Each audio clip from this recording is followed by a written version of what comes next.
देखो भाई, आपने जो है हमने पिछली क्लास में क्या पढ़ा था, ये चीजें हमने पिछली क्लास में कवर करी थी। ठीक है भाई, क्या था, हमने को प्राइम नंबर आपको बताया।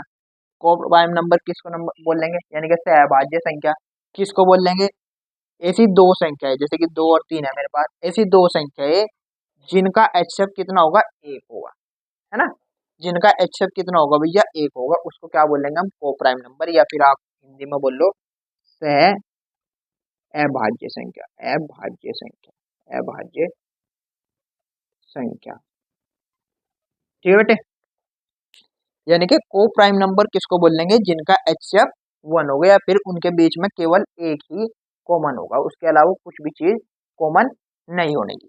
जैसे कि यहाँ पे 2 और 3, इनके दोनों के बीच में एक के अलावा कुछ भी कॉमन नहीं है ना। यानी कि अगर मैं इनका दोनों का एचसीएफ निकालूंगा ना, तो एचसीएफ इनका केवल एक ही आएगा। ठीक, चलो बहुत बढ़िया। यहाँ से मैं आपको क्या सिखाना चाह रहा, अब हमने 6 की बारीकता पढ़ी कल, है ना, पिछली क्लास में मतलब। अब हम बात करते हैं, कोई भी संख्या है, सपोज मान लेते हैं, जिनके पास को प्राइम नंबर है, यानी कि जिनके जो जो हमारे पास गुणा करेंगे इस तरीके से। देखो, 2 या 6, 6 आ गया, तो 6 की विभाज्यता देख ली हमने। तो इसी तरीके से सपोज मान लो मुझे चेक करना है कि 12 की विभाज्यता मुझे चेक करनी है भाई। किसकी चेक करनी, 12 कि कोई संख्या 12 से कटेगी या नहीं कटेगी। अगर मुझे ये चीज चेक करनी, तो मैं किस तरीके से चेक करूंगा। यहाँ देखो भाई, 12 के ऐसे ऐसी संख्या, 12 की ऐसी संख्या, जिस तरीके से 2 या 6 कराना है यहाँ पे, तो इसी तरीके से इसके ऐसी संख्या लो जिनकी गुणा करके 12 है, और जो संख्या में होंगी वे को प्राइम नंबर होने चाहिए, है ना। दोनों के दोनों को प्राइम नंबर होने चाहिए। देखो कैसे करेंगे हम, 3 × 4, 3 × 4 = 12, है ना भाई। 3 × 4 कितना होगा, 12 होगा। 3 × 4 कितना होगा, 12 होगा। ठीक है, और एक बात और देखो, इन दोनों में, ये दोनों के दोनों, इन दोनों का एचसीएफ कितना है, एचसीएफ, इन दोनों का एचसीएफ, यानी कि इन दोनों में कुछ भी कॉमन नहीं है, एक के अलावा कुछ भी कॉमन नहीं है ना। इसका मतलब क्या हुआ, ये क्या है, को प्राइम नंबर है। ये क्या है भैया, को प्राइम नंबर है। अगर मैं आपसे पूछूं कि भैया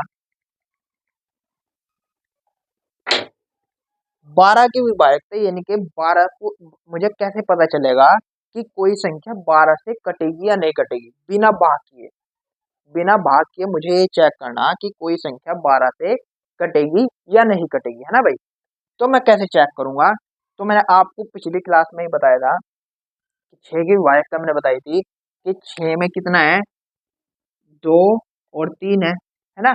अगर वो कोई संख्या 2 से कट गई और 3 से कट गई, तो इसका मतलब वो 6 से भी कट जाएगी, ये बताया था ना आपको। ठीक है ना, इसी तरीके से यहाँ पे भी क्या होगा, अगर कोई संख्या 3 से कट गई और भैया 4 से कट गई, तो वो 12 से भी कट जाएगी।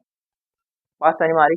अगर कोई संख्या 3 से कट गई और 4 से कट गई, तो भैया वो 12 से भी कट जाएगी। बात समझ में आ रही है आपकी, है ना।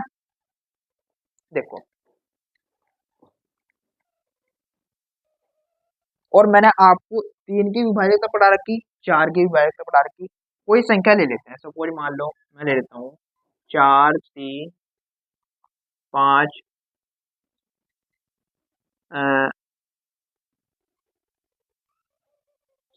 4 ले लो, है ना। ये संख्या ले ली, सपोज मान लो। अब मुझे चेक करना कि ये संख्या बिना भाग के चेक करना, क्या ये संख्या 12 से कट जाएगी। ठीक, तो मैं क्या चेक करूंगा, 3 × 4 = 12 होता है। 3 चेक करूंगा और 4 चेक करूंगा, है ना। 3 चेक करूंगा और 4 चेक करूंगा। सबसे पहले आप चेक करो 4 को। 4 में क्यों चेक कह रहा मैं, क्योंकि 4 में हमें केवल लास्ट के 2 अंक चेक करने पड़ेंगे। ठीक, लास्ट के 2 अंक चेक करो, क्या ये दोनों के दोनों, ये पढ़ा रखा ना आपको। 4 से देखो, चाहे पूरी पूरी संख्या कट जाएगी, उसके लिए लास्ट के 2 अंक चेक करो। लास्ट के 2 अंक देखो, 54 आता है। 54 को 4 से भाग करके देखो, 4 × 4, है ना, एक बच गया। कितना आ गया मेरे पास, 4। 4 दिया है 12, ठीक है ना। और शेष कितना बच गया भैया आपका, 1। तो इसका मतलब ये तो पूरा पूरा कट नहीं रहा, 4 से ये कट ही नहीं रहा। जब ये 4 से कट नहीं रही है, ये 2 अंक कट नहीं रहे, तो इसका मतलब ये पूरी संख्या भी 4 से कट नहीं गई। और जब ये 4 से नहीं कटने की तो इसका मतलब 12 से भी नहीं कटने की। बात समझ में आई? दोनों से कटनी चाहिए, इससे भी कटनी चाहिए और इससे भी कटनी चाहिए, है भाई? बात समझ में आ रही नहीं? हाँ। कोई और संख्या लेकर के देखो आप। जैसे कि सपोज मान लो मैं ये ले लेता हूँ, 3 और 6, 9, 4 और 8, ठीक है ना? ये संख्या ले ले सपोज। अब ये संख्या ले ली मैंने। अब चेक करो आप, क्या ये जो संख्या है मेरे पास, क्या ये संख्या जो है ये 12 से कट जाएगी? और आपको बिना भाग के चेक करना। तो मैं कैसे चेक करूंगा? सबसे पहले तो 4 से ही चेक कर लो आप। 4 से कौन सी संख्या, लास्ट के 2 अंक चेक करेंगे। लास्ट के 2 अंक चेक करो, 48, ये तो भैया पूरे पूरे कट जाएंगे। देखो 4 से काटो, 4 एकम 4, कट गया। 8 उतार लो, 4 दूनी 8, ये भी पूरा पूरा कट गया, ठीक है ना? इसका मतलब 4 से कट जाएगा। अब चेक करो 3 से। 3 से क्या करेंगे, इनका सबका जोड़ कर लो। भाई 3 और 6 9, 9 और 9 18, 18 और 4 22, और 22 और 8 कितने हो गए, 30। यानी कि इनके अंकों का योग कितना आ गया, 30 आ गया। जब इनके अंकों का योग 30 आ गया और 30 जो है 3 से कट जाएगा पूरा पूरा। अरे भैया पूरा पूरा कट जाएगा, 3 दशांश 30 पूरा पूरा कट जाएगा। जब ये पूरा पूरा कट जाएगा, 3 से भी कट जाएगा, ये पूरी पूरी संख्या 3 से भी कट गई, ये संख्या पूरी पूरी 4 से भी कट गई, तो इसका मतलब ये संख्या जो है 12 से भी कट जाएगी। बात समझ में आ रही है आपकी, है ना भाई? तो इसी तरीके से जो है जितनी भी और संख्या होगी, जिनके जो ये हमारे पास जो संख्या होती है ये वाली गुणा करके जो हमारे पास इस तरीके से 12 आता है, अगर वे दोनों के दोनों को प्राइम नंबर है, ठीक, अगर मैं दोनों के दोनों को, जैसे सपोज मान लो मुझे 21 से चेक करना हो, 21 की वायरता कि कोई संख्या 21 से कटेगी या नहीं कटेगी, तो इसका क्या होगा, 3 और 7, है ना? इन दोनों को गुणा करके मेरा कितना आएगा, 21 आएगा, है ना भाई? तो मैं 3 की और 7 की विभाजक से देखूंगा। अगर वो संख्या 3 से कट गई और 7 से भी कट गई तो इसका मतलब 21 से भी कट जाएगी। और चेक करो 3 और 7 क्या है, आपके को प्राइम नंबर है। क्यों? क्योंकि इनका एचएफ कितना है, 1 है। बात क्लियर होगी, है ना? देखो जिसके समझ में आ गया बहुत अच्छी बात है, जिसकी नहीं समझ में आया तो भैया आपके लिए ये इतना इम्पोर्टेंट है ना? ये थोड़ा सा तुम्हारे लेवल का नहीं है वैसे, थोड़ा सा जो है मैं आपको बता दूंगा क्या क्या चीज आपके लिए इम्पोर्टेंट है, ठीक है भाई?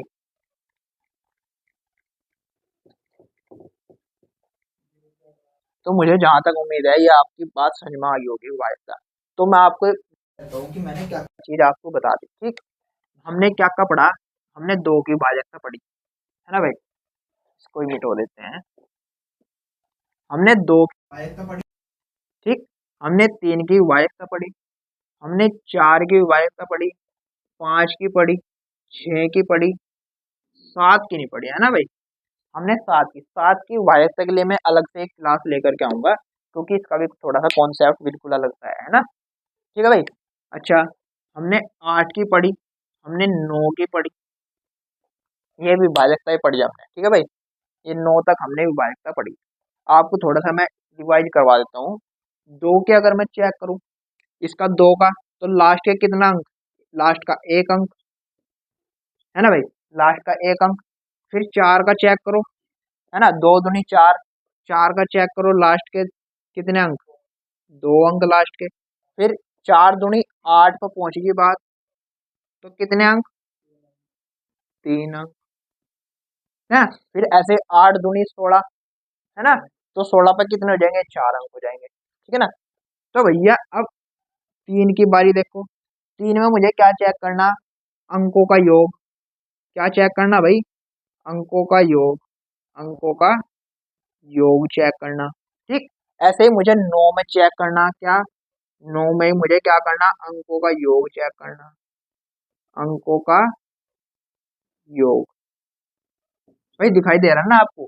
अगर बेटे दिखाई ना दे रहा हो ना तो आपने उसमें क्वालिटी बढ़ा लिया करो, है ना? 360 से 370, इससे मतलब क्या कहते हैं 720 ऐसा कुछ होता है उसमें, 720 वगैरह ऐसे कर लिया करो, है ना भाई? क्वालिटी बढ़ा दिया करो अपनी उसकी यूट्यूब पर। या फिर आप जो है, और अगर मेरी स्पीड जो है ज़्यादा है, या फिर मान लो स्पीड कम है, तो स्पीड कम और ज़्यादा करने का भी उसमें ऑप्शन है ना? उसको कर लिया करो। तो भैया 3 का देख लिया हमने अंकों का योग, 9 के लिए भी अंकों का योग, ठीक। अब 5 के लिए देखो, 5 के लिए हमने क्या पढ़ा भाई, अंत में 0 या 5 होना चाहिए, है ना, 0 या 5 होना चाहिए, है ना भाई। अच्छा, 6 के लिए हमने क्या पढ़ा, 2 या 2 और 3 से विभाजित होना चाहिए। जो 2 और 3 से विभाजित हो जाएगी वो किससे हो जाएगी, 6 से विभाजित हो जाएगी।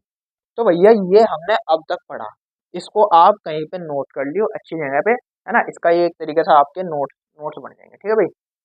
चलो, अब आगे थोड़ी सी और बात कर लेते हैं, थोड़ा सा और बात कर लेते हैं इसमें। चलो, अच्छा, अब बात कर लेते हैं 10 से विभाजित, 10 से 10 की विभाजकता है भाई, 10 की विभाजकता, ये बहुत ही इंपॉर्टेंट है चीज, ठीक है ना, और बहुत ही सिंपल भी है। इसमें क्या करना है, कुछ नहीं करना, हमारे पास अंत में, संख्या के अंत में, है ना, संख्या संख्या के अंत में 0 होनी चाहिए, बस, खेल खत्म। संख्या के अंत में 0 होनी चाहिए। मैं सपोज मान लो कोई भी संख्या ले लेता हूँ, 4 3 5 0, है ना, लास्ट में 0 है, तो इसका मतलब ये पूरी पूरी संख्या 10 से कट जाएगी, ठीक है भाई, खेल खत्म। जैसे कि सपोज मान लो ये ले लेता हूँ मैं, 3 7 5 4 0 0 0, है ना, लास्ट में 0 है, तो इसका मतलब ये भी 10 से पूरी पूरी कट जाएगी, है ना।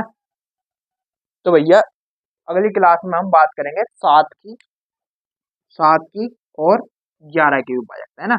आज की क्लास यहीं पे समाप्त करते हैं, लाइक कर दो, ठीक है भाई, चलो।